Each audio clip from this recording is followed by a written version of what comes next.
Good afternoon, good evening, good morning, whenever the fuck you're watching this episode. It's another episode of the Blitz brought to you by Backyard Sports. My name is Raul Herrera. I got the whole gang with me. Andy Flint Mode, how are you, sir? Fantastic, man. Fantastic. Good to have you back, buddy. Gary and Adam, we trust. Yeah.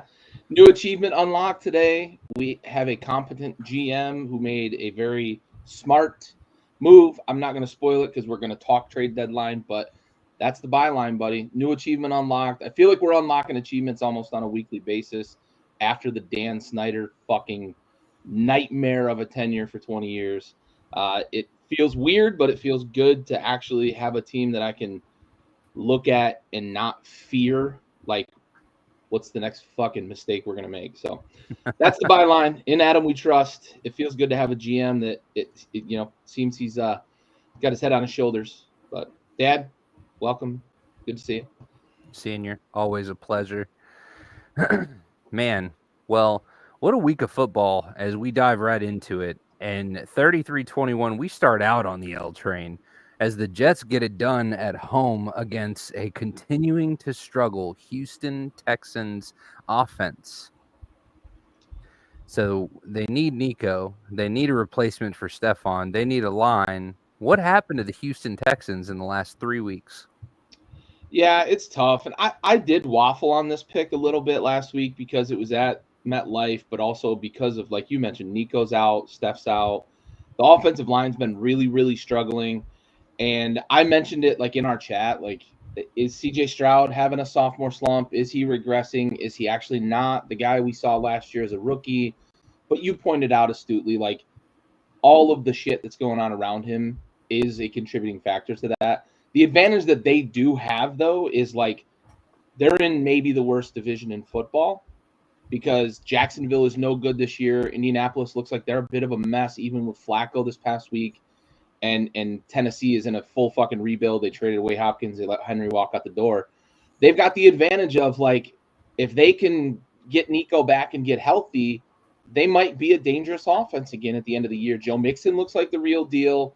They've got to figure out the offensive line, a little continuity. I know they're kind of nicked up, but they've been really, really bad at protecting.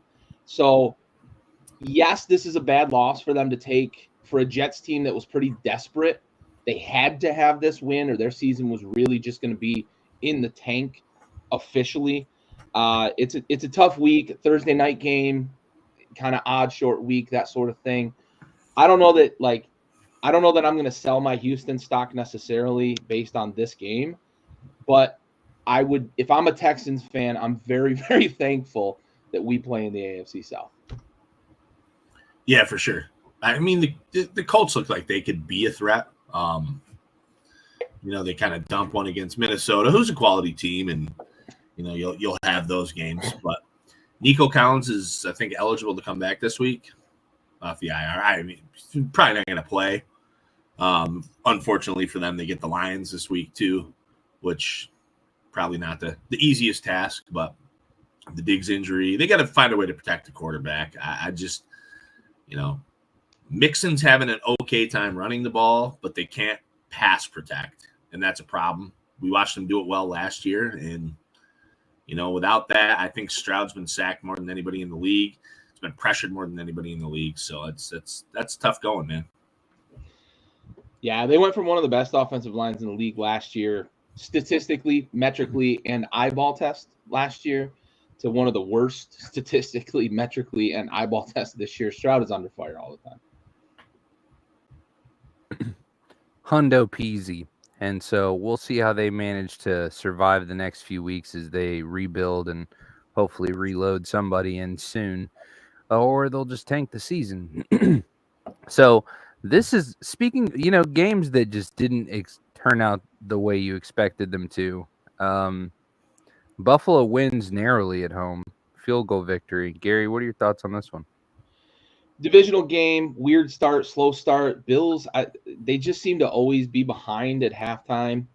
I'm not really sure what it is, but they get it going in the second half. And T-Bass from 61 yards. What a fucking kick for a guy that's been struggling like crazy. With everybody in Buffalo. What's that? Can't make a fucking extra point. Can't make an extra point to save his fucking life, but he's kicking a howitzer from fucking 61. Bills fans are ready to toss him to the wood chipper, and I know a few people that wanted Brandon McManus before he signed with Green Bay. But what a moment for a guy that has been struggling, right? 61-yard field goal to win the game.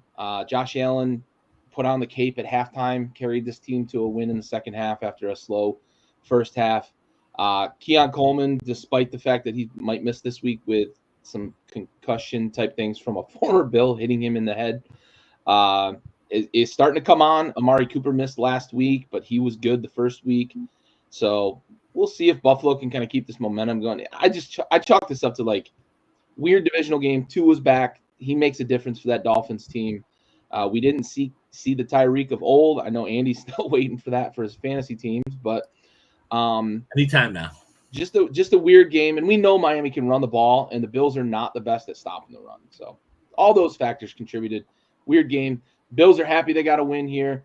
Might clinch the division here in the next 3 weeks if the Jets don't keep things going the right way. But just keep on keeping on. They're 3-0 in the division. Yeah, neither team can stop the run. They're both really atrocious against the run in this game. It was a fun game to watch if you like running backs fucking breaking off big chunks, and it was that Mostert and A-Chain, and you got cooking. Davis had a good game too. One of those games. I think one of the things is Miami, I think with Tua just still has a chance. Yep. Maybe a little too late in this season, but they can still beat teams. Yeah. I mean, we'll see. And Jordan Poyer fucking lighting people up, Yeah. At least he got to play the rest of the game. Unlike some other fellas out there. But I mean, it's the Bills have gotten used to dominating Miami. They didn't quite get to do so in this game, especially in a year where it was starting to look like Miami can be dominated by anyone. And we'll see. But fucking Tyreek Hill, man, I could use you, bud. I could use you. Surviving without him. I'm surviving without him. Yeah, Reek fans and Reek fantasy owners everywhere punching air.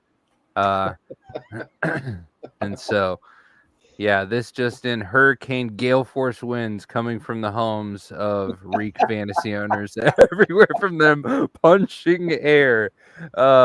We continued the victory chain on a not so surprising win. 10-41, Baltimore wins at home. Anything remarkable here, guys? Bo Nix came back to earth. Everybody was kind of on the Bo Nix train the last few weeks. Oh, the Dolphins got an offense. They can run the ball. Baltimore said, we still have the mutant. We still have Weapon X, or whatever the hell you want to call Lamar Jackson. And they're steamrolling defenses. The big note here is that they held the team to 10 points because that defense had been real fucking bad for about a month. But, man, they just steamrolled the Broncos team that everybody was like, oh, they might sneak into the playoffs. They ain't a fucking playoff team. No, dude. Well, the flip side of that, though, too, is like Denver's defense has been really fucking good. And then you just see what a really scary, dangerous offense can do to you. Yeah. And, not only do they put up points, but they put up 40 points. And sometimes these theories all really just need some relative perspective. They've got to be put up against something to scale to say, hey, turns out you're actually not worth a fuck as a defense. So you're a great JV defense. So enjoy Canadian Football League MVP defense. Moving on here, Gary taking an early victory island here, 27-10 as the Chargers win on the road in Cleveland. And any early victory speeches here, Gary? No, I mean, I'm sure this was kind of a nip tuck one for both of you. I understand Cleveland was home. We saw the Jameis Winston that we all fear whenever Jameis Winston is under center. 3 picks. He might have ended up with a 4th one late in this game, but I know he had 3 at one point. The Chargers defense is good. And if they continue to give Justin Herbert more and more freedom in the passing game, because Jim Harbaugh is a guy that can really choke a passing game with the way he likes to run. If they continue to open it up with him, we saw him hit the long one to Quentin Johnston. He hit Josh Palmer for one. Just continue to let him ball out and complement him with the run game as opposed to the other way around. This is a pretty scary Chargers team, the way they can play defense and the way that offensive line looks incredible. They've got 2 bookend tackles that are, in the top 10, 15 in the NFL. They're phenomenal. Keep protecting Justin Herbert, run the ball, complement his ability to throw the ball down the field. And that's a pretty dangerous team. Not going to challenge the Chiefs at the top of the division, but they're going to be a tough out in the playoffs if somebody faces them, in the wild card round. Yeah, Dobbins with 2 touchdowns, but only 85 yards rushing. Kind of an interesting run there. So, I mean, I'm sure they're diversifying the run there because they don't have like a certified down back. But, I mean, they've got to commit to some of that to protect Justin on some of that too. Why the fuck did we pick them? Why did we pick the Browns? Dude, I was going 2 things: home and some Winston momentum from the. I can't remember why I picked them. Now we saw the Winston who thought Bruce Arians was black. He showed up this week, right? Fucking guy, dude. Not him. Yep. He giveth and he taketh away, man. He had a great game the week before against Baltimore, and we saw the other side of it against the Chargers. You can't trust that guy. Nope. Not week to week, man. You're not wrong. Should have known better. And it's okay because we're on to one that we knew was going to go exactly this way. 13-21, Minnesota wins at home against Indy. Where's Indy? He looked good for a bit, man. Indy looked okay for a while. The defense Where's Indy is good. There's one that I'm a gray area on every week. They could win their fucking division, or they could be in last place in their division. Exactly. That division's so weird. Yeah, I think the biggest thing with Indy is like everybody is lulled into this weird sense of like they have weapons because of maybe Jonathan Taylor, but he misses time too much. The offensive line is good, not great. Like Quentin Nelson's still phenomenal, but it's not a great offensive line. We saw Joe Flacco under some pressure from a Minnesota team that nobody can probably name any of the pass rushers on that team, but they've generated one of the best pass rushes. Brian Flores is phenomenal. But this really ended up coming down to the fact that like Joe Flacco couldn't push the ball down the field. Harrison Smith had a very good game, one of the best safeties in the league still. And they were able to get pressure on him, and it lasted long enough for Minnesota to kind of figure it out offensively and start to get to finish drives. They didn't finish drives in the first half. Jetta had his way all day, but it was more about finishing in the red zone with Minnesota. They did that in the second half, and they were able to pull this out in a tight game that the Colts offense just looked like it was really kind of in fucking neutral for a large portion of this game. Joe Flacco did not bring the magic that we've seen him bring previously. That's a big part of it too. Is Flacco had a bad game. Yeah. We've gotten like accustomed last year and this year to talking about like Flacco coming in and just being like something more than he probably actually is. And, now it's kind of caught up. Yep. For sure. 100% agreed. Let's see. All right.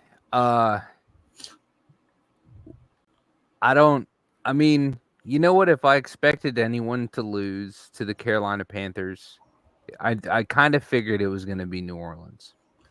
These motherfuckers cost me a G in the noon window on Sunday. I had a fucking money line fucking parlay. This was my only miss. I went back and forth on this game a little bit because I was like, because New Orleans can really suck dicks. Right. Derek Carr's so fucking bad. Yeah. And like, yeah, they're extra dog shit on the road. Game. They're extra dog shit on the road. Oh, dude, they're just extra dog shit. Yeah. Like everybody's riding that first couple of weeks, like that first 2 or 3 weeks where like we all know it's a little goofy. And people are like, oh, they looked real good out of the gate. Well, fuck. Now we know Dallas's defense is no good. Seattle was 3-0 too, and now they're 4-4. So like, there's some shit happens in the beginning of the season that we don't quite know how to fucking gauge. Yep. And I mean, I don't know, man. Fucking shout out to Carr for getting the same coach fired twice. Coach fired, man. Yeah, dude. So, a couple stats about Derek Carr. One, he is now the only quarterback to have lost to 31 of the 32 NFL teams, and they play the Raiders later this year. So he has a chance. He has a chance to get. Is it next week?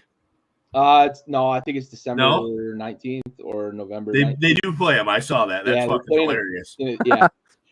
The other thing that's funny is that the quarterback with the most losses in their first season is David Carr. In 2 seasons is David Carr. In 3 seasons is David Carr. 4 seasons is David Carr. 5 seasons is David Carr. 6, 7, 8, and 9 are Derek Carr. That's a family that knows some fucking losing. Well, there's an Archie Manning tie in It's there. a royal flush, really, of losing. Yeah, so 10 is Derek Carr. 11 is Derek Carr tied with Archie Manning. But Derek Carr has 7, 8, 9 games left in this season. He's going to get there. Bro, he's fucking so bad. Yeah.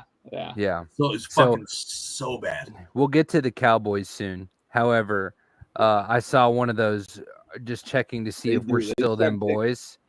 I was looking at that meme that said checking to see if we're still them boys, right? And I'm looking at this list of quarterbacks, and I'm like, I'm really not mad at any of them except for Derek Carr. That's the only one that just really kind of chaps my ass, if I can be honest with you. So back on the victory train here. I think Cincinnati with a good kind of bounce back game, 24-41 at home against another dog shit Raiders team. Yo, Max Crosby's gonna retire. I think he might. He's gonna fucking quit. Yeah, it's not going well there in Vegas at all. Not at all. No, listen, dude, you can't expect to fucking win when your fucking owner has a haircut. Like, what the fuck dude, what are we doing? You got an image, dude. Like, yeah. That is the worst fucking thing. You are a fucking, he's a billionaire. Yeah. And you've got the $4 haircuts.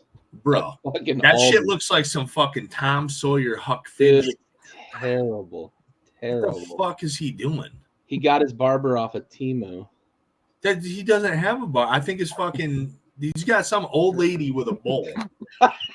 He's got to be Italian. She fucking makes spaghetti in the same bowl that she cuts his fucking hair in. It's so bad. It's terrible. He's taking the time to still dye that shit fucking blonde, but he doesn't get a proper haircut. Just let it go, bro. Let it go. Jesus Christ. Yeah. He uses Joey Burrow with 5 touchdowns though. That's a big deal for the Bengals. The same bleaching shampoo as his dogs, I'm sure. For sure.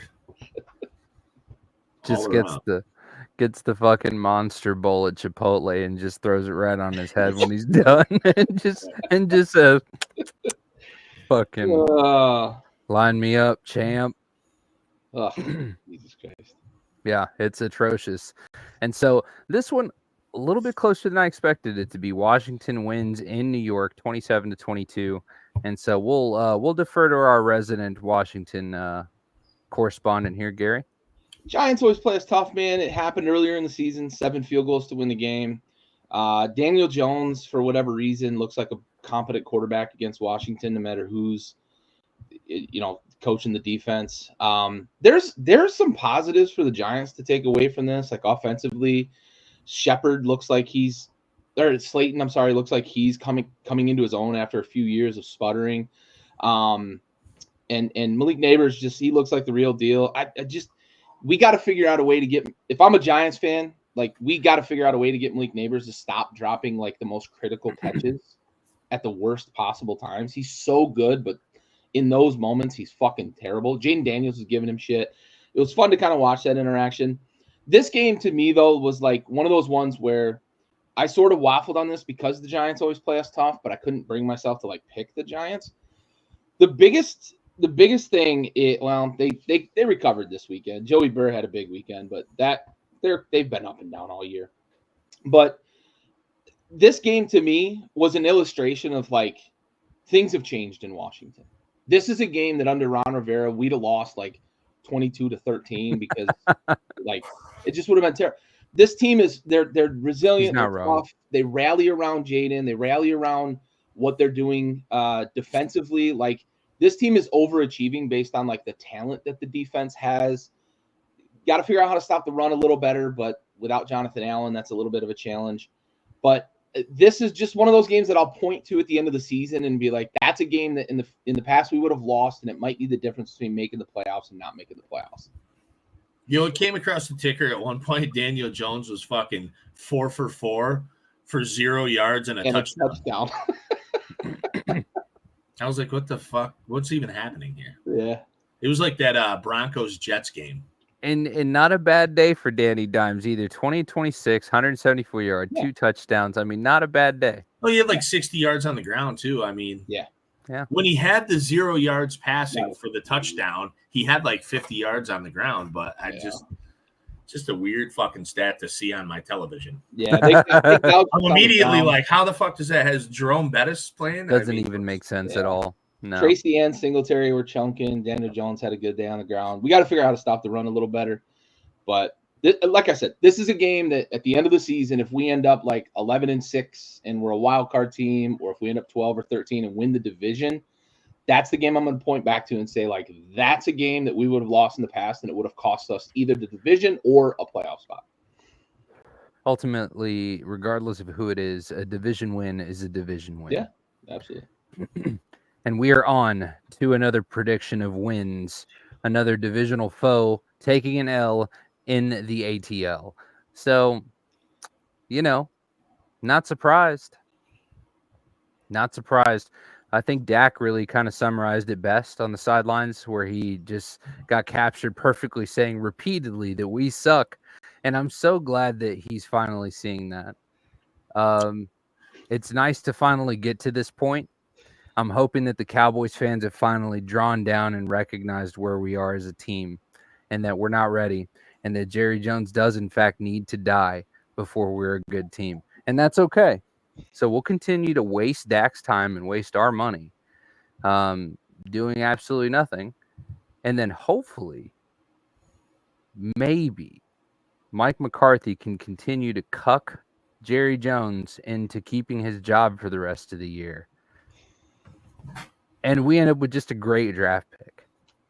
Oh, he's going to keep his job. That's the fucking terrible part for them. It's like McCarthy, for some reason, keeps a fucking job, gets a job. I don't understand it. And yeah, you're right about Jerry. Somebody needs to fucking sneak into his fucking bedroom with a fucking pillow. And just because he's going to fucking live for another 20 years, if not. Yeah. Let's make sure it's a my pillow. That's the fucking line here. He's just, I mean, Jesus Christ. And yeah, I don't, now you're going to fucking Cooper Rush. Who's 5-1 as a Cowboys starter? 5-1, baby. In Cooper we trust. I mean, I don't know. They're broken. There's something so broken there. Like Jerry acted like, there's guys, Derrick Henry, Saquon Barkley. These are guys Jerry could have went after, and he didn't. We don't need him. Here he is, putting the Jerry in geriatric, folks. Here we are. So now we're running fucking Zeke Elliott and Dalvin Cook, and Rico is fine, I guess. This feels like dementia, right? Because he wants Ezekiel Elliott and he wants Dalvin Cook as if that guy's still, somebody. And then, listen, yeah, he's living in days of old. Yeah. It's not good, man. And like, as much as I love hating on the Cowboys and like giving you a hard time and other Cowboys fans, like there comes a point where it's that old, like the Simpsons, I believe is the meme. It's like, stop. He's already dead. So like, it's bad. And I start to feel bad for like Cowboys fans, which is a weird feeling, but it's miserable. Jerry's made so many bad decisions. Dak is not good. He like threatened to be Dak garbage time for a little bit in this game. Then he pulls a hammy, and it just it's a mess. And it's not going to get better because you just fucking signed him to $250 million fucking dollars for the next 6 years. Like, yeah, 60% of their payroll is CD and Dak. And Dak is fucking terrible. 60 fucking percent of their payroll is in two guys. You're not going to be able to retain Micah because you gave Lawrence money on the defensive side of the ball as well, and Diggs money, and like it's a mess, man. It's such a mess. And Jerry doesn't fire coaches mid-season, so McCarthy is going to keep his job for the rest of the year. Jerry even has said he regrets firing Wade Phillips, even though they had Jason Garrett waiting in the wings. So, like, he literally is not going to fire Mike McCarthy. It's bad. It's bad. Yeah. Atlanta looks good, though. Like, I mean, Kirk doing what he do, right? It's lighten it up. Well, I mean, the Drake London injury, though, is that could be a bit of a thing. I mean, Mooney picked up some slack there, but London's been good with a competent quarterback, and you know we'll have to monitor that. But for sure. And onward to, I think one that we all kind of waffled on. We all ended up riding with New England, and the Titans went at home 17-20. I was riding the Lions hangover thing. Yeah. Really, I mean, two bad teams. Yeah. I don't know. The Titans, to me, 2 weeks ago looked like they could be the worst team in football. And you know, New England came off of that decent win, and you know, I don't fucking know. The NFL's weird like that. This was, it really was. Waffle. Yeah, I mean, home team they ended up winning. I went with New England because they kind of looked a little scrappy the last couple of weeks, and Tennessee, like Mode said, like 2 weeks ago, probably could have said they were worse than Carolina. Yeah, but still, just a coin flip. And Drake May with the heroics late, and then in overtime, he underthrows a ball that he had him for a touchdown. He just underthrew it, trying to throw the ball 80 yards. Can't really do that in fucking overtime when you've already played a 60-minute game, you know. May's got a big arm, but that was going to be a fucking unbelievable throw if he was able to complete that. But he did have the receiver. He had him. Just not a good throw. Man, oh man. And just as Gary was on Victory Island, he is on the Loss Island. 29-9, Arizona wins at home against Chicago. And so, I guess, Andy, we'll start with you. Why did you ride with Arizona on this one, aside from home team? Arizona's the best mediocre team in football. They are. Yeah. I thought at week 1 when they probably should have beat Buffalo. Yeah. And, you know, now it's – and I think the Bears, to me, were looking like the worst team with a good record for a while. Because, I mean, they were like 4-2, and now they're 4-4. And it's just – I don't know. Some of the games they were winning, like the Tennessee game, they shouldn't have won. Will Levis threw that fucking game. There's just there's levels to some of this shit. And I don't know, man. I think Arizona fucking sitting on the top of the division right now. I mean, I don't expect that to last, but who had that on their bingo card? Like, you know, I mean, not one of us. The Rams, Seattle. Not one of us.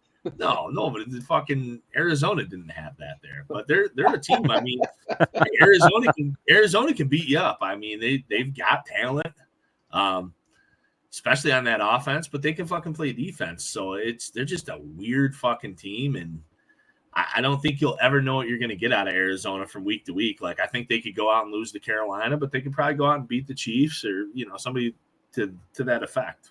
Yep. Hundo peasy. Gary, what are your thoughts here? Caleb Williams stinks. He's bad. Williams stinks. It's ugly fucking football, and like he's got the offense so fucking fucked up that like DJ Moore just walks off the field because he stepped out of bounds, and he's like, "Well, fucking here goes Caleb running the other way. I can't do anything about it." Well, I think he thought he was fucking sacked too.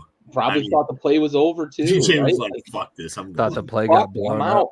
He walked back to fucking Carolina. Yeah, seriously.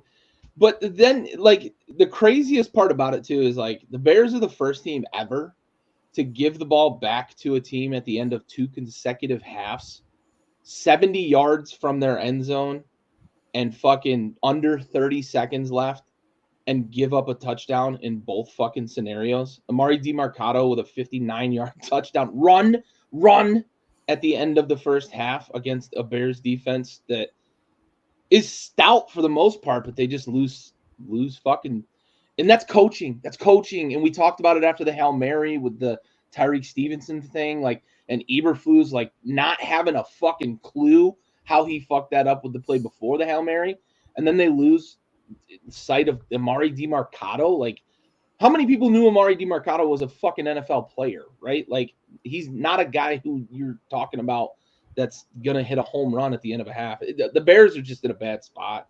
Their quarterback can't.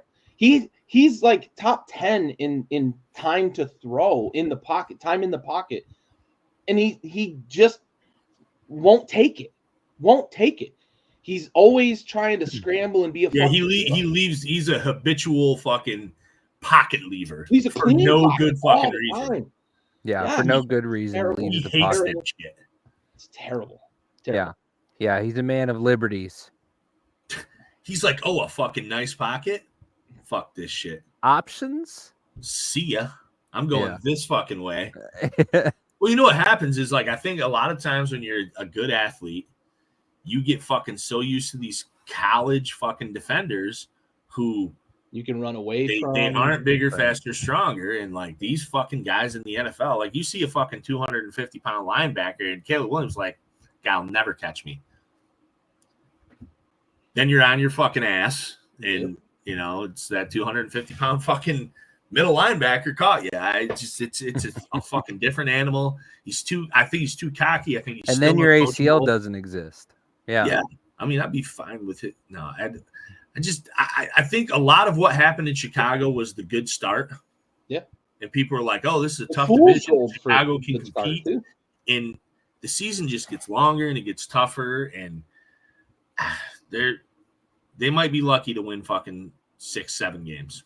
You said it, Andy, though, that last word you said in one of your statements. He's fucking uncoachable. Yeah. He don't care.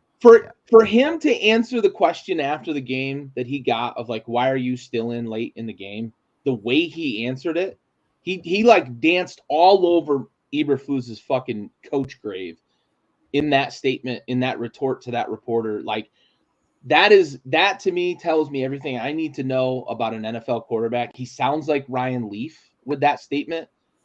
And that's like as bad a personality as has ever played the quarterback position, short of like Mr. Purple Drank Jamarcus Russell. But it's terrible. It's really bad. It's awful optics for your quarterback to be saying shit like that. And uncoachable. He's a problem. Yeah. His personality is a fucking huge problem. Well, he thinks he's Michael Jordan already. Yep. Yeah. Yep. Thank you, social media, for that. And nail polish. Ugh. Don't blame the nail polish. Okay? Oh, what's going on over here? Don't blame the fucking nail polish. Okay? Ain't got shit to do with us. Emo concert. No, bro. These shits have been painted for like a year and a half now. Detroit wins. Wow. And Gary going with Green Bay is, I mean, which, you know, I gave him a little fair ration of shit there, as I felt like Andy probably would have. But Lambeau at home is a tough place to be. Jordan Love and the Green Bay Packers do look like a great team this year. But the fucking Detroit Lions are something else. Andy, I mean, chest is up and puffed immediately. So you have the gentleman has the floor. Yeah, it was another good home win. Always like, you know, playing in Lambeau, Frozen Tundra, our house. Woo! Yeah, no, 3 in a row after fucking winning like 3 of 25 there. Yeah, no, it feels nice. You know, I like the hype coming into the week. Well, a lot of it was they haven't played outdoors yet. Green Bay's feeling great. Green Bay's you know, kind of built for this weather. Dropped like 8 fucking balls. Green Bay did. Yeah. Lions didn't drop. I don't think they dropped a single pass. Goff to Amon-Ra St. Brown is 30 for 30. They haven't missed a connection since September. It's pretty positive. We're talking to a team that's fucking scored more touchdowns than has incomplete passes in the last 6 weeks. I mean, they're rolling, and I do think the Lions are built for that kind of football. They run the ball really fucking well. The line's really good. The defense is coming around, despite, you know, no Aiden Hutchinson and losing, you know, who I would say is our second best defender in Brian Branch on a real fucking bullshit ejection early in that game. Definitely a penalty. Absolutely. Jordan Poyer did the same thing. Chris Olave had the same thing happen to him. No ejections there, but we're going to fucking throw out a guy who's, staring down the barrel of being an all-pro in a fucking divisional rivalry game, America's game of the week. And it's not even the officials who did it. It's New York. Like, what are we fucking doing here? We can't pick and choose. Again, the penalty, absolutely, all day. It is what it is. But yeah, they overcame. Kirby Joseph is a fucking man on a mission. He had that pick 6. He's now leading or tied for the lead with interceptions this year. I think it's 7 or 8. Yeah, and then they had Zadarius Smith today, who Packers fans are no stranger to that. Neither are the Vikings fans. So that's a good vet to throw into the roster. I think they're in really good shape, and it all starts with Dan Campbell. They buy into what he's selling. But Jared Goff, man, chewing kneecaps. I apologize to Jared Goff last year. I had to. I think the biggest difference with Jared Goff is, he's always been a good thrower of the football. He just is the mistakes. He's really cleaned a lot of that up. He's not making the bullshit throws. He knows when to get rid of the ball. He still can't fucking move, but that line blocking for him, the run game, the play action. He's fucking setting records right now. Nobody's done the things he's done in the past 6 weeks. It's never happened. I think he's leading the league in completion percentage. And they're on a tear. I think he only trails Lamar actually in QBR too. So I just, very well-rounded team built for it. I try not to get I said it earlier, I'm tempering my expectations sometimes because 100%. It's a little tough, but well, listen, I'm gonna really tempt those expectations for you because I'm really confident that the Lions will be the NFC opponent there in the Super Bowl this year against those Buffalo Bills. And I think that's going to be an absolute fucking dogfight. If I recall correctly, I think I picked Detroit KC in the Super Bowl, which is looking good. I did pick Detroit to lose that Super Bowl, but yeah, we'll see. Again, I don't think that's the case anymore, though. If you put those teams together right now, would you say confidently that KC wins? No.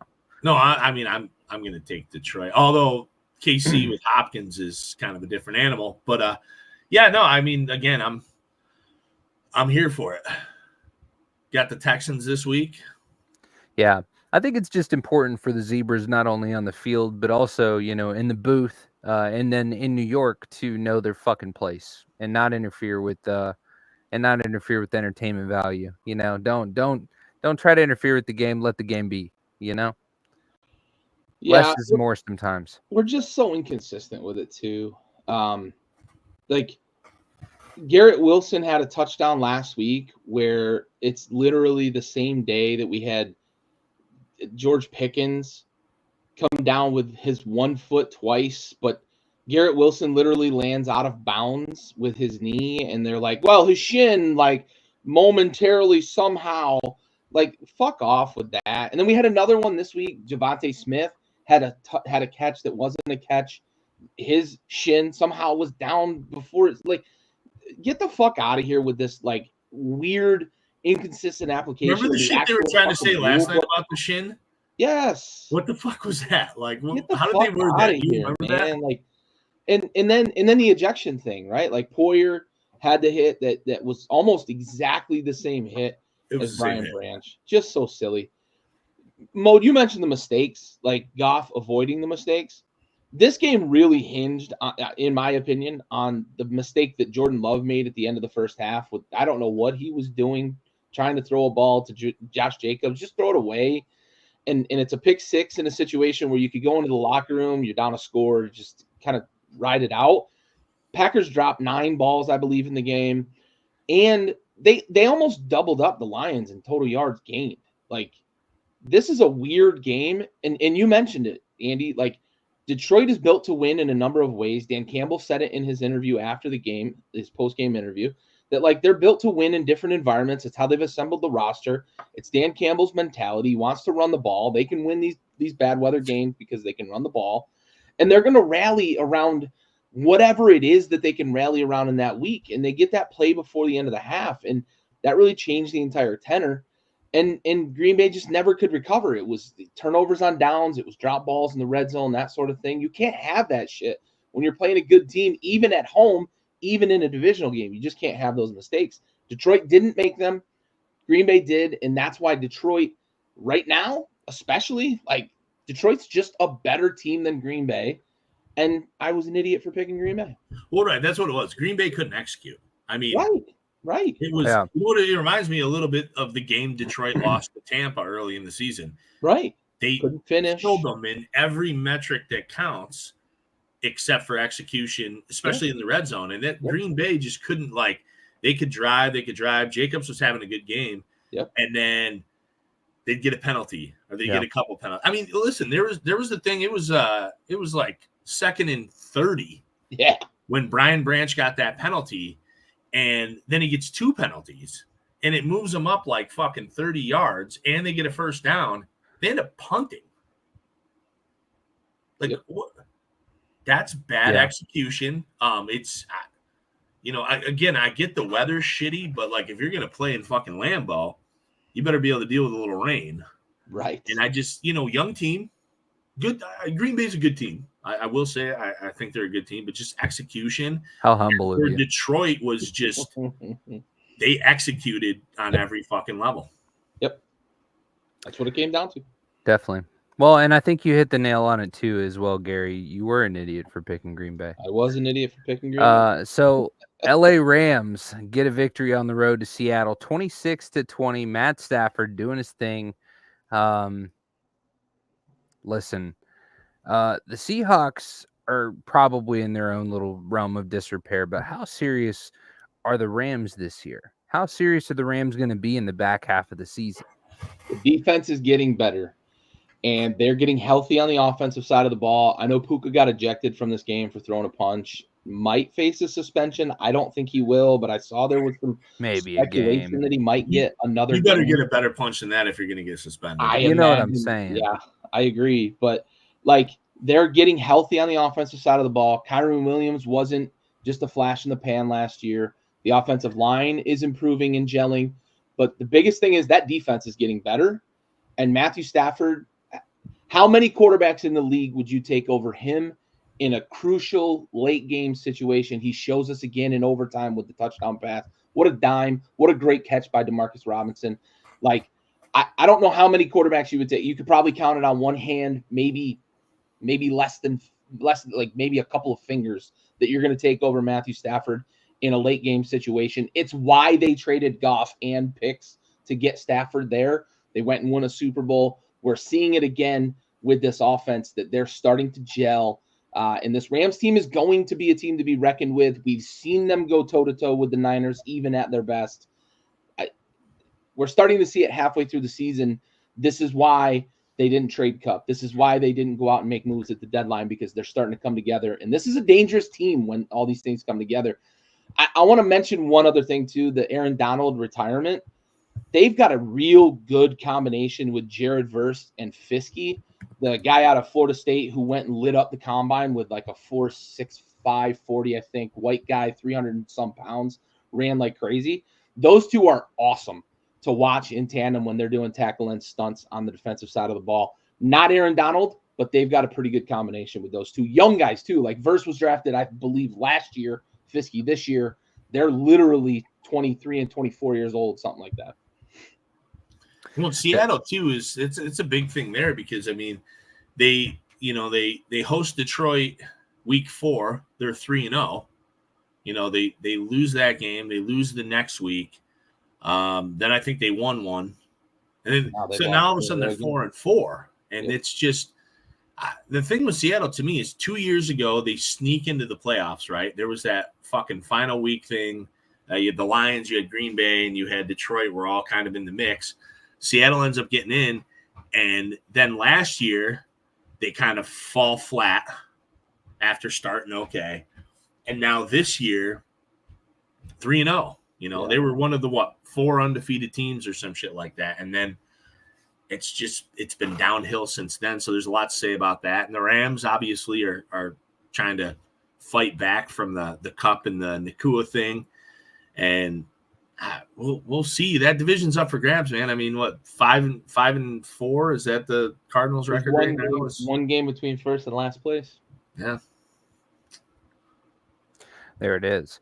Well, and how crazy is it that although Detroit still made out better with the addition of Jared Goff, just given how their offense has changed and adapted over the last couple years, but how crazy is it that the Rams have still succeeded as well?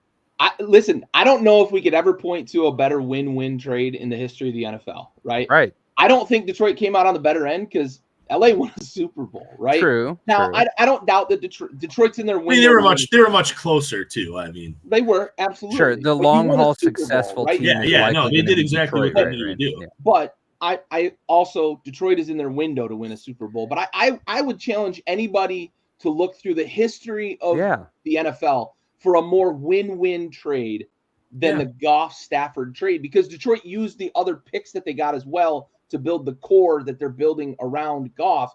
And the Rams won a fucking Super Bowl, right? Like, I don't know how much more win-win it could be. It's worked out great. I mean, listen, you're the Rams. You knew that, like, you thought, like, we are a very good quarterback away. Sure. Well, and that was exactly my point. It fucking worked out. Is that how crazy is it? This deal worked out to where both teams benefited greatly. It's just, Listen, I wanted Goff gone before he got there. Right. And now it's like, but a lot of that I mean, and listen, that's understanding football. A lot of that is it's. And there's also not a lot of bad blood associated with this. Like, Stafford fans are still Stafford fans. You know what I'm saying? I like Nat Stafford. Fuck Kelly Stafford. She's like gotten on my nerves. She gets on my nerves more and more every time she fucking opens her mouth. To the worst. Crazy, because I really used to like her. But no, like I think with Goff, it was just understanding, like from the staff, like, this is what he needs to be successful. We need to convince him. Whereas like McVay, I don't think the relationship was ever great there. And I think Dan Campbell was like, I'm going to fucking make this guy good if it costs me my career. Well, you mentioned Goff doesn't move very well either. McVay wants to move the pocket. Stafford's still got legs to move the pocket, throw on the run. Goff's not very accurate on the run, on the move, that sort of stuff. Goff might be one of those. I mean, a lot. Goff is Peyton Manning slow. Yeah. But like, they did everything correctly to put him in a good position. They molded the offense around him perfectly. The line was already great offensive line. The line was pretty good when he got there, And then the run game has been great. Amon-Ra St. Brown, who, unfortunately for Matt Stafford, he never got to play with. That happened that same season. To go in there. But I think a lot of it's just like Dan Campbell, like if I'm going to fucking die on the hill of Jared Goff's going to be our quarterback. And I think a lot of that was just convincing him to clean up the game. Like, you don't have to make that throw if it's not there. Get rid of the fucking ball. Yeah. So that's what he's gotten very good at. Yeah. And, listen, now everywhere you go, it's Jared Goff. Even extra, including 75 seconds into a completely different matchup between the Seahawks and the Rams. Are we continuing to talk about the Lions? Thank you, Mode. And we're fucking moving on. That's right. Mama's home, bitch. We're here. Philly at home. It's winners across the board. The Jags, yikes. They suck. Wait. Jags stink. Jags stink. Listen, they had a chance, right? They and then they have a fucking chance every week. I know they fucking do, and they can never fucking capitalize. For 2 years. This was a weird game. The big takeaway from this is Saquon Barkley is not of this fucking planet. The way he's just so freakishly athletic at his stature, unbelievable. How he's built. Now, mind you, Bijan Robinson said it very perfectly on the Dan Patrick Show yesterday when describing that, because he was talking like, now I got to do something to one-up him because Bijan's a fucking freak of nature as well. He said, like, he's so athletically gifted and he got lucky on that play. Like, that could have gone so fucking awkwardly wrong. He could have gotten dumped on his head, but he jumped over a dude backwards, and it's the highlight of the fucking decade. It's so awesome to see. Saquon Barkley is the guy that we thought coming out of Penn State. Unfortunately, he had some injuries and some issues in New York, but he's in a wide open offense right now, and he is fucking taking all advantage of it. And I know Andy's enjoying it because he's got him in at least one, I think two. I got him in one. I got him in one. I got him in Dude, this shit was super fucking unnecessary. I mean, listen, at the end of the day, he got like 5 more yards out of it, but that should have never fucking happened. The thing that impressed me most was like he does like the jab step right into that spin move, and then fucking and then just jumps. Yeah, but if that defender is truck sticking anywhere up, he's getting gonna get cornholed. Yeah, dude, his ass was fucking 5 feet in the air. Dude. Like what the fuck? Yep, it made no sense. It was like one of those things where you've just done so much shit and the adrenaline's going. You're just like, watch this. I'm going Mario. What the fuck? Yeah. Everyone's trying to come up with names for it and shit too. Like out here training with Simone Biles on how to football. Fucking, you're out here learning how to plie over a motherfucker, dude. Like, what was that? Here's my question for you guys, as a fan of a team that sits a half game ahead in their division at 7-2. Is Philly the real deal at 6-2? Like, is this going to be a 2-horse race in the division down the fucking stretch, or is Washington going to be able to create some room with these motherfuckers? I think, unfortunately, Philly's kind of coming on. Are you shitting? Like, seriously, they're kind of coming on. We're fucking 7-2, and we're a half game up in the fucking division. Like, welcome to the fucking NFC North. I know. Yeah, but you guys were good last year. We weren't. We were dog shit. I know, but like all of a sudden, fucking the Lions are good, and like the other teams are. Everybody else is. But no, I get you. Philly's coming on, man. They might be a little scary. I didn't want to say it to you, but you brought it up. So I say yes, but only because of their schedule. So their schedule is baby shit. Their schedule is absolute baby shit. How do you win your? They beat the Cowboys. They probably lose to the Commanders. They probably beat the Rams. It just depends. I don't know. That defense is legit. Anyways, Ravens is a toss up, and then from there, Panthers, Steelers, Commanders again, Cowboys, Giants. So like they've got Steelers can get you though.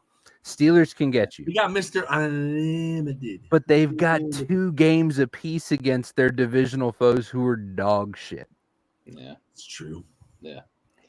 Perks of the NFC East. I think because I'm gonna need Cooper Rush to fucking show up this weekend, please. Listen, if Cooper Rush is in, we have a fucking chance. Okay. Right. And if not, there's what's his name? Trey Lance. Trey Lance. And if not, I think maybe we can call John Kitna back. Yeah. I need Mr. 5-1 to get to 6-1 this weekend, damn it. I forgot they had fucking Trey Lance. Yeah. Did they bench Trey Lance. Did they bench Andy Dalton yet? Yeah. Carolina did, yeah. Yeah, Bryce. All right, let's just call him home. Back. Call him home. Yeah. We're out of options. It's tough go. Yeah, unfortunately, Philly does look like they're getting it figured out. The defense is playing better. Cooper DeJean, anybody? Yeah, we have one at the cornerback position. Nah, dude, you can't have a fucking white dude out there. I'm sticking to it. He looks like he might be, unfortunately. Now he's white. Looks like he might be the real deal. Might be Jason Sehorn. Okay. Kansas City in what is not really a blowout win. And man, I wish that I could have screenshotted the amount of notifications that I got on my phone during this game, because it was for sure triple digits. And I think that number may have started with the 3 at one point. I'm not sure, but I feel like it was a lot of fucking messages about this game. So please, gentlemen, take it from here. Let's talk about what happened in the Chiefs win against the Tampa Bay Buccaneers. I've got a fantasy disclaimer before we jump into fucking the game. Okay. I go into Monday night with a 60 point cushion in fucking fantasy football with 3 players to go, right? 3 players. But it's Mahomes, it's Kelsey, and it's D-Hop, and it's the Tampa Bay defense. And I'm like, son of a bitch. Like, this is a realistic possibility that I might lose. Of course, we go to overtime. But, of course, Travis Kelsey has his best game of the season, and D-Hop has 2 tugs and a monster game. Mahomes throws 3 touchdowns. He gets 72 points out of those 3 players, and I lose in a matchup that I would have beaten almost everybody else in the league. Anyway, onward, upward. Andy, talk to us about the actual game. I mean, real quick, too, I was sweating fucking D-Hop. I had a 25-point lead, and he ended up getting like 22 and a half. And it went to overtime, and I almost fucking – I don't even want to say what I almost did. Now, like, I was riding a six-game winning streak. Got it to 7 now, so we're okay. But yeah, no, man, that game to me is like, why the fuck can't Tampa stop a fucking run? You can't stop shit. That defense is bad. But it's so bad at the point of like the fucking tackle position. Like in the middle is just everything, just gash.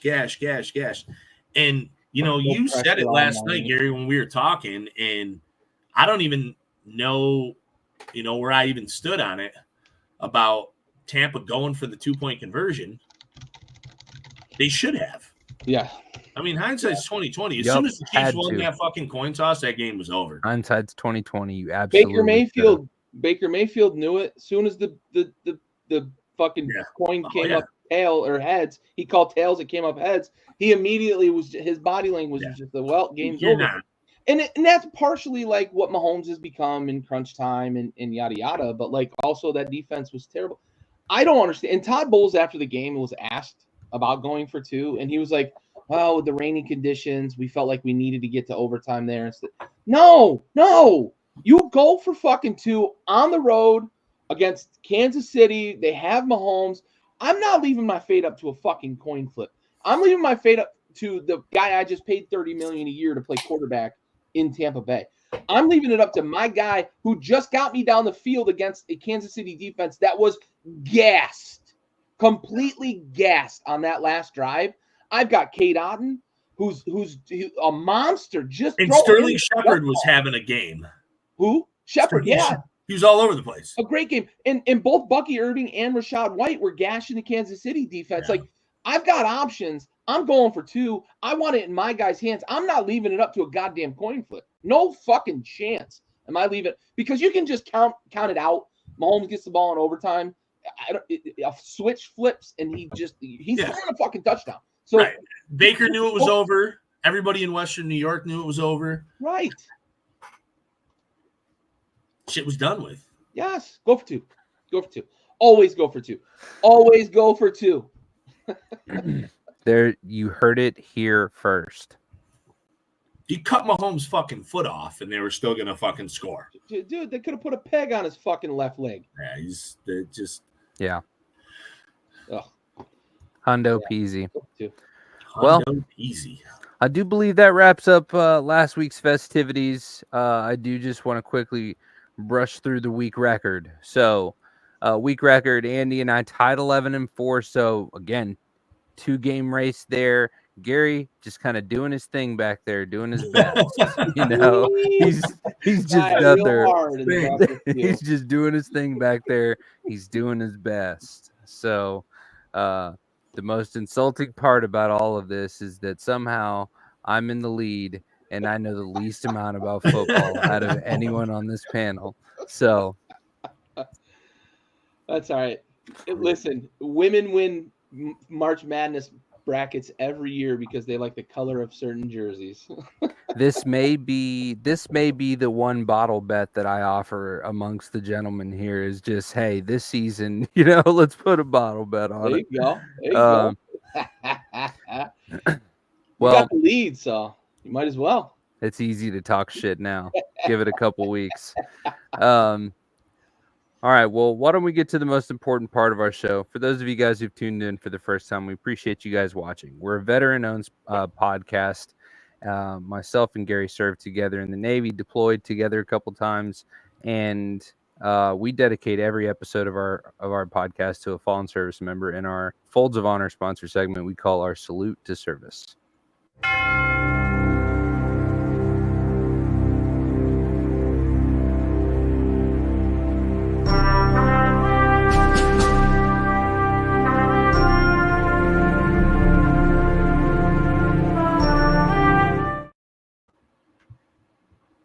This episode is going to be dedicated to Army Second Lieutenant Todd J. Bryant, who passed away October 31st, 2003, serving during Operation Iraqi Freedom. He was 23 years old of Riverside, California, and he was assigned to the 1st Battalion, 34th Armor Regiment, 1st Infantry Division out of Fort Riley, Kansas. He was killed while on patrol when an IED exploded in Fallujah, Iraq. Army Second Lieutenant Todd J. Bryant. We have the watch.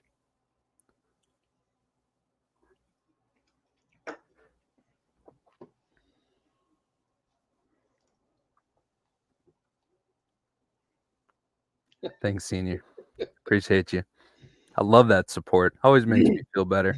A lot to read. Somehow I get in the middle of the read and I somehow just get cotton mouth and then anxiety and all kinds of things. Yeah, salute.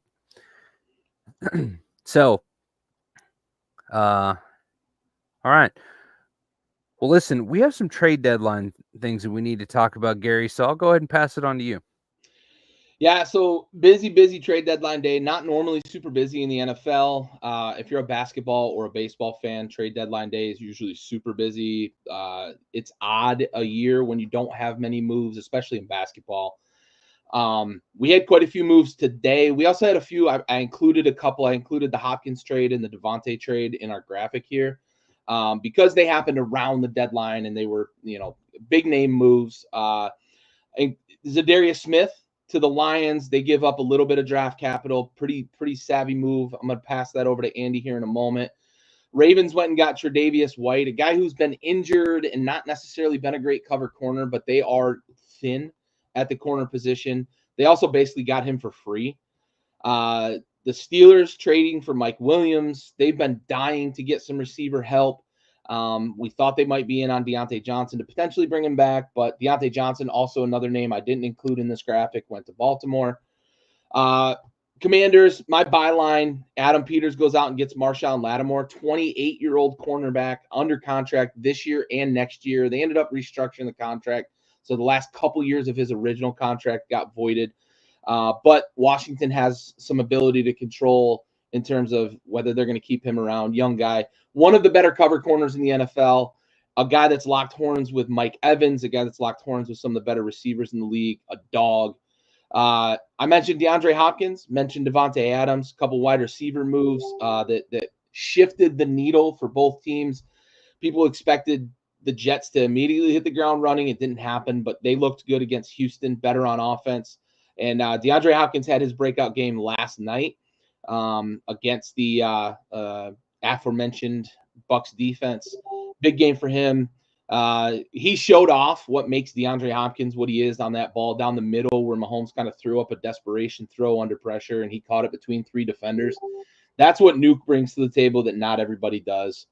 And then I haven't included here kind of as more of like a reinforcement of Jerry being fucking Jerry. I don't know why you go get Jonathan Mingo. Gave up a 4th round pick for him. Awful. It's so bad. Like, awful. What the fuck? Deontay Johnson went for a 5th. Mike Williams went for a 5th. And you gave up a 4th for Jonathan Mingo, who can't even get into the rotation for Carolina. The least talented. Fuck, he might be the least talented guy traded today. It's pretty atrocious. It's unbelievable. You want to keep those first 4 rounds, like those are make your bread and butter on those picks. I mean, Amon-Ra St. Brown's a 4th round pick. So Right. Minga? Like what are you doing? Mingo's got some pedigree. I'll give them, like, he's a guy who came out the year he came out in the draft. He was one of the more high potential, high ceiling guys. He was perceived as a high ceiling guy. Supposed to be good, right? But he's not been good. Can't get into the rotation in Carolina. So, and a position they don't necessarily need. Like Jalen Tolbert has kind of come on this year. I don't know what you're doing. It almost felt like Jerry was just like feeling left out and wanted to make a move, and this was the only move he could make. I don't know. It's so catching so much shit for not making any moves in the offseason. Yeah, that just fucking throwing out there for no reason. maybe. And you lose a 4th round pick. It's something for a guy who's probably not on the fucking roster in a year. It's crazy. It's just weird to me. I don't know, Raul. What the fuck? What the fuck is right? Anyway, Andy, talk to us about the Lions move. I know you and I we talked a little bit about it earlier. I kind of want to get your thoughts here on air. Yeah, no, I mean he's not the guy anybody was talking about linked to the Lions. There was all the Max Crosby shit, which was, frankly, was never going to happen. It was a nice thought, something to dream about at night. You had the other Browns defensive end, Garrett. Yep. Probably not going to happen either. There was some Hassan Reddick chatter. Clowney. Who? Clowney was kind of floated out there. I don't remember Clowney. What's his name? I don't think he was linked necessarily to Detroit. From the Bengals. Hendrickson. Yep. So, we had all these things, and then all of a sudden, Zadarius Smith, and a couple days ago, it kind of emerges. He's the healthy scratch. He comes out of the fucking locker room wearing what looked to be Lions blue, likes a Lions tweet, spotted in the fucking Detroit airport. It kind of seems like it's coming together. He's a 32-year-old. He's got next year left on his deal. Get that vet presence. Guy who's got 5 sacks in 7 games this year. Still seems to, work hard. Seems like a Dan Campbell guy. I said that to you earlier.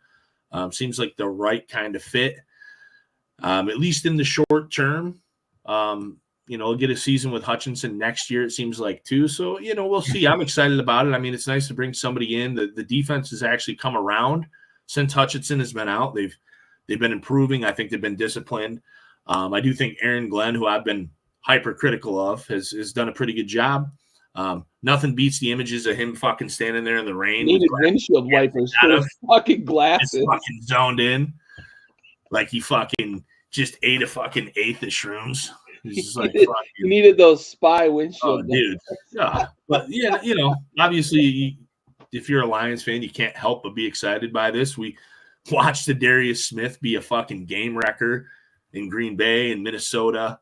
So, yeah, nice to bring him back to the North, and now he's a good guy this time, and, big fan. Yeah, he's a guy with some big game experience, too. You mentioned Green Bay, played some playoff games with them, played some playoff games with Baltimore as well. Like, he's a guy who's got big game experience, great locker room guy. All indications are that he's loved everywhere. Cleveland Browns players, couldn't get to a microphone fast enough to profess how much they loved him as a locker room guy, as a teammate. Veteran presence, you mentioned it, for a young defense, a young team, really, in Detroit that's been built through the draft over the last 4 years. I think it's a great move. I think when you've hit as much as you've hit on your draft classes, you have the luxury now of, we're in win now mode. We're in our window. What do we need to do? And when Hutch went down, obviously there was the gap that needed to be closed between what they had with Hutch and what they don't have without Hutch. And I think Zadarius Smith closes that gap pretty well. You mentioned 5 sacks in 7 games. If he gets you 6 sacks over the rest of the season, it's not what you would have gotten with Hutch necessarily, but it's a guy that changes your it changes your level of pass rush. And I think we all agree that you have to be able to rush the passer in the playoffs. And I don't know that you guys were going to get to that Super Bowl that is your ceiling this year without filling that gap. And I think you did a good job with Zadarius Smith. I think he's a fucking fine. He's not a replacement for Hutch, but he's a fine gap filler. Right. There's probably not really a replacement for Hutch at this point. I mean, right, exactly. High-level football. Right. Maybe Myles Garrett is the only other guy you could really. Myles Garrett is the exact guy I thought of. I swear that was the motor, the ability. Yeah, I mean, he had every. Listen, and he was a name. It's always who you don't expect, right? Dan like Campbell. It's always Dan Campbell, Myles Garrett. Oh, peanut butter and jelly. Oh, dude. listen, Garrett would have been great. You know, you got fucking Tannenbaum the other day. Gibbs and 17 first-round picks. Gibbs, 3 first-rounders and a second-rounder. Ryan Clark's fucking walking off the Walked set. off Like, the stage. what am I on a panel with this guy for? Like, are you kidding me? Jesus. Yeah. Oh man. See, Gibbs is replaceable. Like, without understanding that the Montgomery Gibbs thing works because it's Montgomery and Gibbs. I mean, you're talking 1,500 yards and 15 touchdowns between the two of them so far. So I mean, it works because it is what it is. Yeah, Sonic and Knuckles, baby, Sonic and Knuckles. Yeah. Get them rings. Yeah, absolutely. Hundo peasy. So let's dive in to week 10, starting with a fun divisional round here as we look at the Cincinnati Bengals in Baltimore, and we got a divided house. So me and Gary riding with Joey Beasy, Andy riding with the home team, Baltimore. So I didn't expect to be on a Baltimore Island here in Baltimore. I'm kind of surprised, Gary. The island, honestly. No way, dude. I did. I've always ridden with Cincy. I know this. but there's one I get back on you, Raul. So I'll take that. We'll see. We'll fucking see. I think it's going to be a bloodbath. I think it absolutely. I don't think Cincinnati can defend. I think it's another. I think that defense is 40-point outing. Dog shit. Yeah. I think it's going to be a 38-37 game. Give me Cincy. I had them splitting at the beginning of the season. Cincy losing at home, I didn't have. I had them winning home and home. So give me the get back on the road. Yeah, Baltimore. The Baltimore offense is always a safe bet. Yeah, they're kind of good. They're kind of fucking good, dude. And Derrick Henry. They're kind of good. They're kind of good. Another house divided that probably wasn't a house divided a week ago. Yeah. And Gary is on the New York Giants island. Understandable. And maybe Andy and I are preliminary in our bandwagonry of Carolina's success. Home team, baby. That's fair. I'll be honest with you. Like, I didn't have him on the graphic, but the Dexter Lawrence trade might also swing this in Carolina's favor. And I made this pick before that trade was announced. He's a big deal for that Giants defense. He's a big get for the Vikings. We didn't talk about it a moment ago, but like a defense that can't really stop the run, that rushes the passer pretty well. Dexter Lawrence is a guy who can really stuff it and stop the run. Losing him probably swings this a bit, but I don't know that there's anybody on the Carolina offense that scares me in terms of like rushing attack. Chuba Hubbard, Miles Sanders. I don't know that it's going to make a huge difference. I just think that the Giants have started to figure out who they are on offense. They're going to run the ball a lot. They're going to ask Daniel Jones to throw it maybe 15 to 18 times a game. And that's their comfort zone and their success zone. Getting behind to Washington last week made him throw it in the 20s, but they were still pretty conservative, sticking to the run, and Carolina can't stop the run. They can't stop a nosebleed. Beating New Orleans doesn't change what I think of Carolina. Well, you mentioned the Dexter Lawrence thing, maybe swaying a little bit of how you chose, and like, fuck, dude, if I knew Jonathan Mingo was going to get traded in Carolina, I don't. It might fucking change something. But no, I mean, we'll see what happens. Chuba Hubbard's nasty though. I like Chuba Hubbard. He's fine. He's good, dude. He's fine. He's like one of those guys who I feel like is treated a little bit like Travis Etienne. Carolina's Twitter team did troll the Cowboys earlier with a picture of Miles Sanders. We got another one for you. Fuck, dude. Damn, dude. All right, we're on. We're moving on. Fuck. Senior, you're right. They will. They will have some work to do, but I think they've got the team to be able to do it. Kansas City should be able to breeze by this one. I think we should all agree on this. This shouldn't require a whole lot of discussion. I think, should be square business. Kansas City's going to drop one we don't expect. I just don't think it's going to be against Denver. Yeah, I've got nothing. No. Hell yeah, brother. All right. Unified here as we're riding with Washington. Listen, every game that I'm on the same boat as Andy is a clean game regardless. It's a fucking wash, you know? I've got one. And then the other one I'm gonna get on you. You're not gonna take that island. There's a couple of things that worry me about this game picking Washington. JJ Watt, one, and two is the Steelers offense can run the ball. His younger brother, but yeah. Did I say JJ? I meant TJ. Maybe. Yep, absolutely. His younger brother, his youngest brother. TJ Watt. Although if JJ Watt came back, I'd worry about him too. And the fact that the Steelers offense can run the ball this year. Now, if they get pass happy with Russ, which we've seen in the past from teams like Denver and Seattle and at the end of his tenure there, then I don't worry too much because Russ doesn't really scare me. I like the addition of Marshawn Lattimore, who put the crutches away as soon as the trade happened. He's been nursing the same hamstring that Devontae Adams was nursing. He pulled the James Harden. Yeah, he had the fat belly on. But I think we'll be able to match him up with a guy like George Pickens and be fine. I don't worry too much about the pass game of the Steelers. If they stick to the run game and if they play good defense and get after Jaden Daniels with TJ Watt, that's my main concern. Brian Robinson had an extra week to heal his hamstring.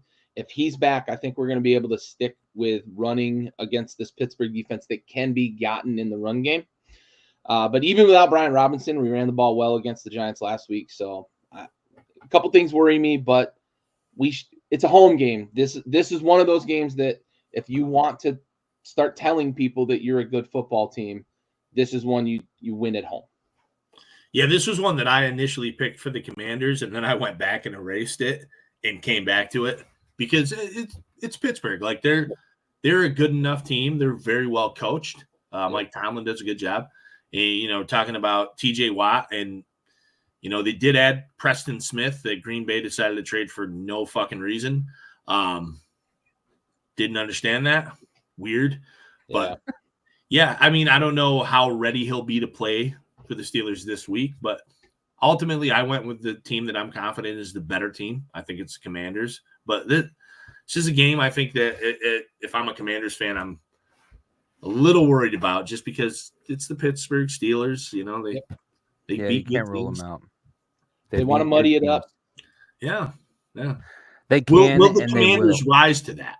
That's Right. what it is. Like, is your team mentally and physically tough enough to win a game that maybe favors Pittsburgh? And that would be huge for them.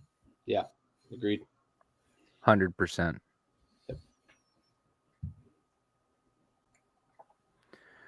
All right, and Jacksonville playing at home against Minnesota. Another house divided. Jacksonville. Andy's riding with Jacksonville.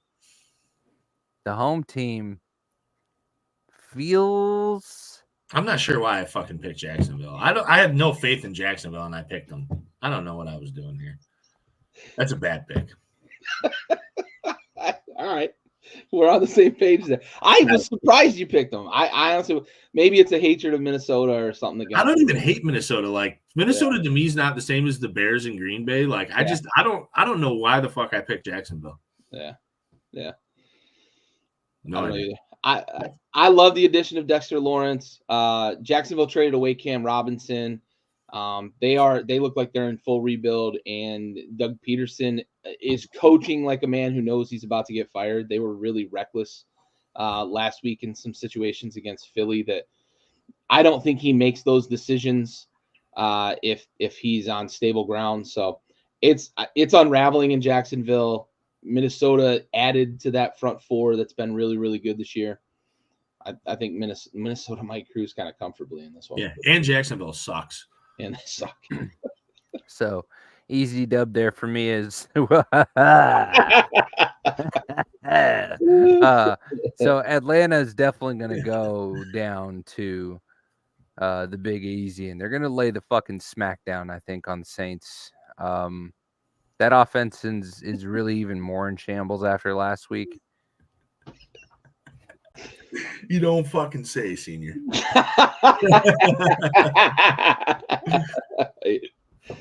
I was a fucking fever dream when I did that. I don't know. I don't even know. When I saw that I picked it, I was like, when the fuck did I even do that? I don't know. I'm not sure what happened. Yeah. Yeah. Atlanta, New Orleans. I mean, divisional game. These games usually end up tight with Atlanta and New Orleans historically, but this isn't New Orleans that kept it tight with Atlanta. They traded away or fired their coach this week. Maybe that's the little bump. Like historically speaking, teams that fire their coach end up with like a weird little bump every the first game after the firing. But this is a bad team with a bad quarterback who throws hospital balls. And then in the post game, like, I don't know what I ever did to Michael Thomas. I could tell you right now, Chris Olave could answer that fucking question for you. Holy shit, dude. I kid you not. I kid you fucking not. Somebody asked me what happened to Chris Olave this week, and I said Derek Carr is active. Like, that's the only answer. Chris Olave is good and healthy when Derek Carr doesn't play. When Derek Carr plays, he puts him in harm's way. He is a piece of shit teammate and a piece of shit quarterback. I'm with Michael Thomas on this one. I never would I have thought I was going to say those fucking words. Lord. All right. Well, I'm real awkward on transitions. So San Francisco here gonna beat the Buccaneers. 2 gold I think this helmets. is where San Fran turns it around. They've got to. I mean, if they're gonna, it's gonna happen now. And I think now or never. Coming back, expected to play in week 10. Yeah, I mean, you've got the banged up fucking receiver core. Yep. Tampa Bay. They can't stop the fucking run. You know, you might get McCaffrey. If not, it doesn't matter because you can run the ball. I think this probably be a statement win for the 49ers. Even though, I mean, listen, you know, the Buccaneers did beat the Lions. They almost beat the Chiefs. They really had a chance to be the team who gave, you know, those two teams their only loss. But, yeah, I don't know. It feels like a game San Fran's going to roll. Yeah, this is where the ship starts to steer on course for San Francisco. Yeah, no doubt. Oh, man. I feel like there was something I was going to say. Oh, yes, the Buccaneers. I do feel like the Buccaneers, this is going to be another game for them that would, similar to what we were talking about with the Arizona Cardinals, is that they need a game for perspective. You know, the Bucs are another team that they need a game for perspective. They need to play the team like the Niners to really kind of understand who they're going to be up against in the NFC. Yeah, and they have been struggling. I just think I think we're in lockstep here that I think this is the week that the 49ers right the ship and things start to look better, especially if they get Christian McCaffrey back and especially if he is actually near 100%.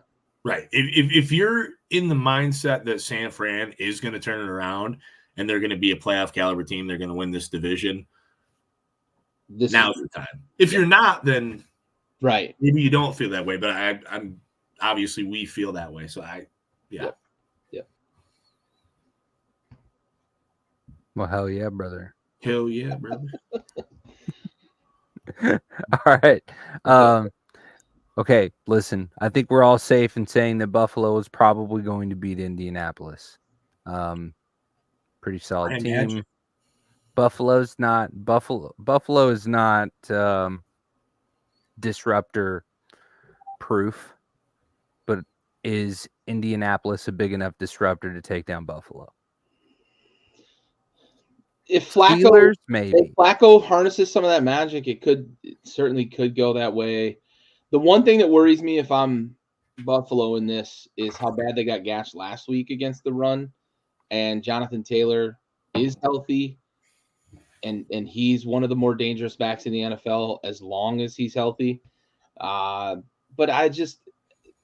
Josh Allen's going to put the cape on, and he's going to carry this team against Indianapolis. Yeah, they're better. I feel like with Indy, it's like either the offense shows up or the defense shows up. Yep. And it's never at the same time. And right. I don't. It's not a winning formula to me, and the Bills are a better team. Yeah, fair enough. Onward to Chicago at home against the Patriots. We're all going with Chicago. So Patriots have had some recent luck snapping some win victory, some losing streaks here, but at the same time, Chicago losing recently. This wasn't a slam dunk pick for me. No? New England can get some pressure up front, and they've got really good Christian Gonzalez is really, really good. So they're not going to have an easy day getting the pass going. They're going to have to rely on DeAndre Swift, and I don't think they're disciplined enough on offense to lean on DeAndre Swift in that run game. So I would not be surprised if we were all wrong on this game, just because I don't trust Chicago. I just don't trust them. Yeah, I'm with you on it. Honestly, I really kind of just went with the home team here. Yeah, I agree 100%. That's why I picked Chicago. Home field advantage. I do think we could have picked New England. I think they're slightly better, Chicago, but there's problems there. I mean, we talked about it a little earlier with Caleb, and if you're starting to lose DJ Moore, Keenan Allen has been a non-factor. Rome non-factor. I don't know. For all that talk in the preseason of like, this is the best situation a rookie quarterback has ever been presented. They cannot figure it out on offense. Cannot. The offensive line's still bad. Well, offensive line's still bad, and Caleb can't play in a clean pocket when they do give him a clean pocket. Fucking talking me out of it right now. I know, right? Like, the Pats have played tough games too. They're a scrappy team. They're going to play tight. They're going to run the ball. They're going to take the air out of the football. They're going to protect Drake May. Literally take the air out of the football. Literally. Hell yeah. OJ Mayo was on that team. Not OJ, Gerard. Jesus Christ. OJ Mayo. OJ Mayo. OJ Mayo is taking fucking horse tranks with fucking Birdman. Yeah, he is. Oh man. All right, Chargers. We all expect the Chargers to win at home against the Tennessee Titans. Do we foresee any chance of the dog shit Titans taking on a strapping young defense? Nah, they suck, dog. Yeah, they're bad. They're bad. They stink. Full rebuild, and Mason Rudolph is your best option at quarterback. Yeah. Well, Philly on the road to Dallas. We're all with Philly. Fly Eagles fly here. Fly Eagles fly. I mean, Dak said it best. We suck. We suck. I need the fucking Cowboys to win this game, though. Listen, this is. I need us to be wrong about this. We suck. Fucking subpar.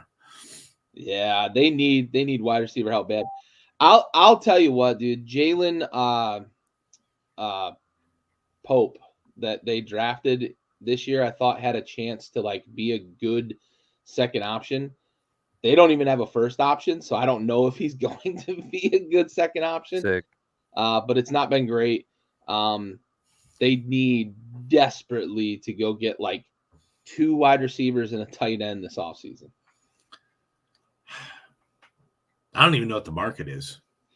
T. Higgins, who's going to have a lot of interest.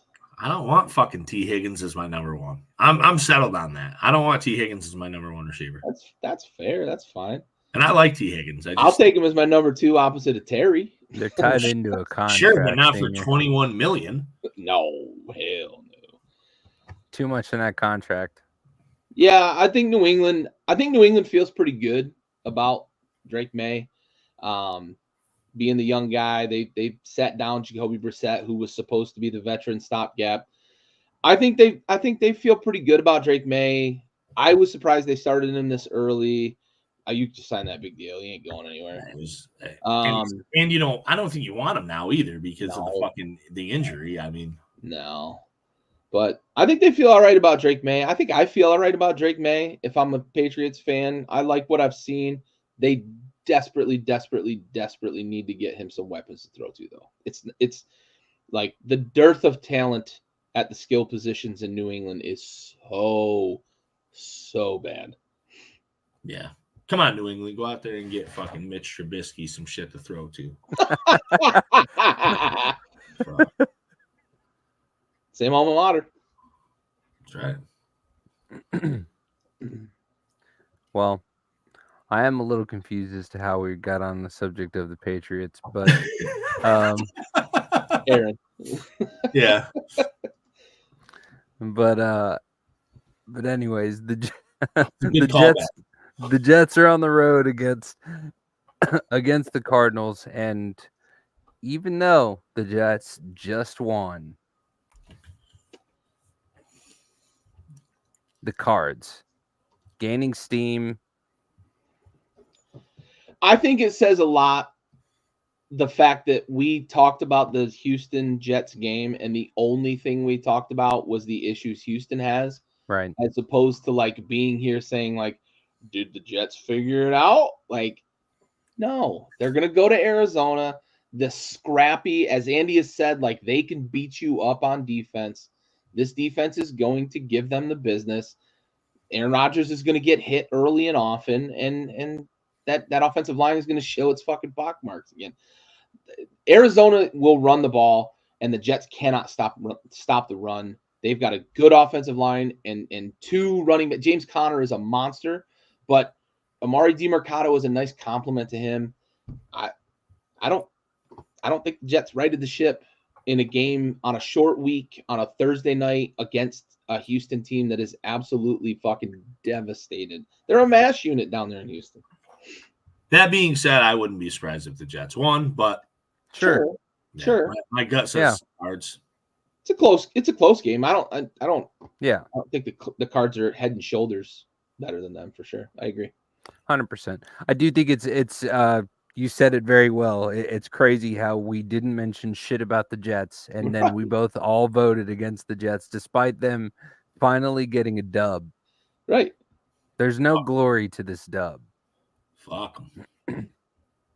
Fuck them. Houston lost, not the Jets winning last week. And now we're on to Detroit. Houston's going to lose at home against Detroit, and this one might be bad.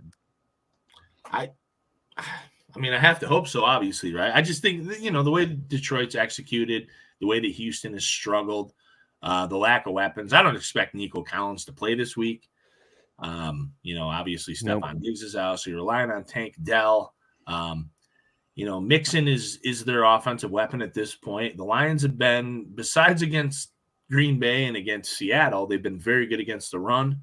I expect them to just go in there and, just be the better team. Yep, agreed. If you're a daily fantasy player, though, the Lions have given up, I believe, the second most fantasy points to number one wide receivers this year. So if you do want to get a guy fairly cheap in Tank Dell, play him. But the Lions are going to be the better team. Undoubtedly. And last but not least, we have the Rams at home against the Dolphins. And, we talked highly about the Rams, didn't really talk much about the Dolphins. Or we did talk a little bit about the Dolphins, but we didn't talk much good about the Dolphins, is guess how I should have said that. So this should be a clean-cut victory at home. I still think the Dolphins are dangerous enough to beat you. Might be a little late for them to do anything with their season. That's, every team besides Buffalo at this point, that division. Some disruptor potential there. I mean, as we saw last week with the Chiefs. Yeah. I mean, I think with Tua, with that offense, with the weapons, I wouldn't be surprised if they beat really anyone. But, got to give it to the Rams in L.A., best fan base in the world. Mind you. I kid. But I got faith in the Rams. Yeah, I think the big thing is, like, as my dad points out here, like, the role the Dolphins are probably going to play down the stretch here is spoiler. And I think if you're Buffalo, you're very, very happy that you've played Miami both of the times you're going to play them this year, and you won both of those games. You don't have to play them again in the division. I wouldn't be surprised if the Dolphins give the Rams the business in this game. I think the Rams are the better team right now. I think they're going to do a better job of slowing down that gashing run than the Bills did. I think the Rams have more athletes and a more stout front four than Buffalo right now. And I think that getting healthy on offense has been a big difference for the Rams. And I think they're hitting their stride right now. I think that division could end up being a 2-horse race between San Fran and LA. I think they're both going to be in it late. So for that reason, I just think the Rams are a better team than the Dolphins right now. And they're at home. Not that it's a big home. You don't have to Huge travel. home field advantage. You don't have to travel. The Dolphins are traveling 3 time zones. Like a little bit of an advantage. Not the fans, but very true. Yeah, very true. All 68 of them will be there. Yeah, every one of them. Well, the one chick. Who's the one fucking chick? I think she's paid to be there. Oh, she's gotta be, dude. Definitely the most plantiest plant that ever planted, dude. Yeah, I've never seen an Asian chick love football as much as her. Not once. Not fucking Not once. one. Unaccompanied to get the fuck out of here, Never bro. We're on to you, lady. Not even once, you fucking narc. Safed. Safed, get out of here. Well, listen, we're on the back 9 of the season, boys. So, how are we feeling going into the proper back 9? I don't know how we're on the fucking back 9 of the season and it's still fucking 75 degrees in Western New York, but fucking weird. Used to having fucking my boots filled with snow by now. As Raul would say, the moose are coming down the hill. Shit like that. But, the moose are running, dude. Listen, the season has come fast and here we are. Yeah. It's been abnormally warm here too. It's been pretty nice. I enjoy it.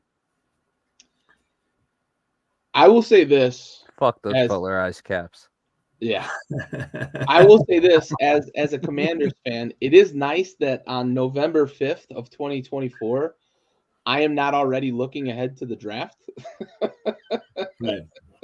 You still give a fuck for reasons other than bitching about Ron? Right, exactly. It feels weird. It's a new feeling. It's a great feeling. But we've got meaningful football to play here down the stretch.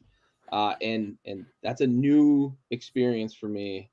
It's exciting, man. It's exciting. Welcome, pal. I experienced that last year. Right. Yeah. Right. Yeah.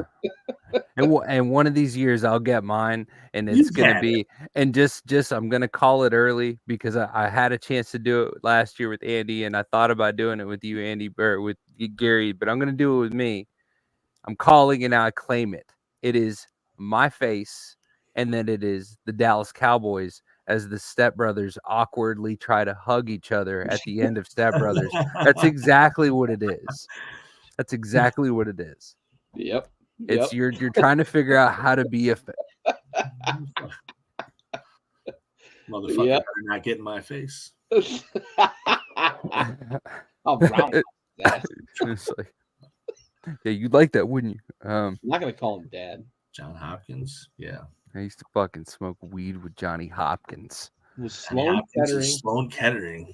At least that shit up every day. You don't know a Johnny Hopkins. Oh, man. Well, any closing thoughts, boys? Lost for words for once. Look, I'm excited that we had this much action at the trade deadline. Like, we had so much action that I didn't get every trade on that graphic for us to talk about. And I think we left off one that could be impactful. I didn't think of many of the trades that, like, they weren't really good moves. The Mingo one was weird. I don't know that Deontay Johnson moved the needle so much for me for the Ravens, Tre'Davious White as well, but they got both those players basically for free. Very interesting trade deadline. I think it does shift some of the power dynamic in the NFL in ways that, like, we normally talk about with, like, the NBA. I mentioned it. Typically, the deadline's very busy there. We've got 2.5 months left of the season here, and it's exciting to see some of these names and faces change locations and how that's going to shift things. And we potentially have a chase for undefeated, right? I don't know how much confidence people have in Kansas City because of the way that they've been winning, not dominating teams, winning by less than 7 points typically every week. But listen, they're 8-0, and you can't ignore that. So really interesting, really interesting final 2.5 months of the season, I think, with some of the trades that happened. Plus, we do have that intrigue with Kansas City, and obviously they're chasing the three-peat. It's never been done.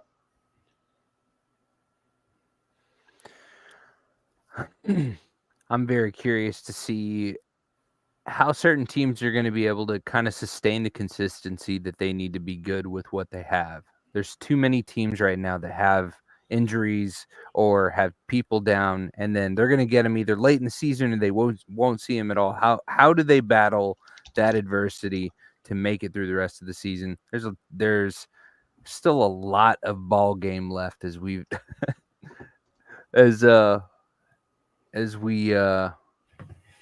damn it, I wish I could make that reference with context because otherwise it would be really good. But anyways, there's still a lot of ball game left for the season, so I'm definitely curious to see how these guys do it with extra gas tank required. So a big injury update. You mentioned it, and we talked about whether or not Philly was the real deal. AJ Brown avoiding a big knee injury is huge for them. Always never want to see a dude get hurt like that, but Right. that's a potentially impactful avoidance of a big injury because Jalen Hurts is a different quarterback when AJ Brown plays. And he lives with a fucking Q next to his name in fantasy every fucking week. Every week. He really does. AJ Brown, Debo Samuel, George Kittle, those motherfuckers got the questionable. Q every fucking week. Yep. Yeah. Yep. Drives me nuts. Yep. Absolutely. Right.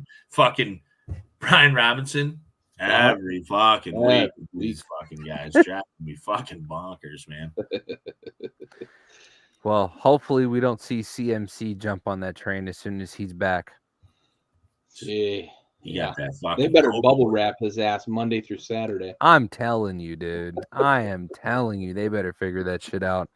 Well, from all of us here at Backyard Sports, we appreciate you guys tuning in. Be sure to come in, tune in with us next time, Tuesday night, 7 p.m. Central Time, 8 p.m. Eastern, and we will break down the first week of the back nine. I like using that back nine reference. Now it's like golf. It's all connected. It's all cohesive. It's kosher. Well, boys, always a pleasure. And for those of you guys watching, Senior Aaron, appreciate you guys. See you guys next week.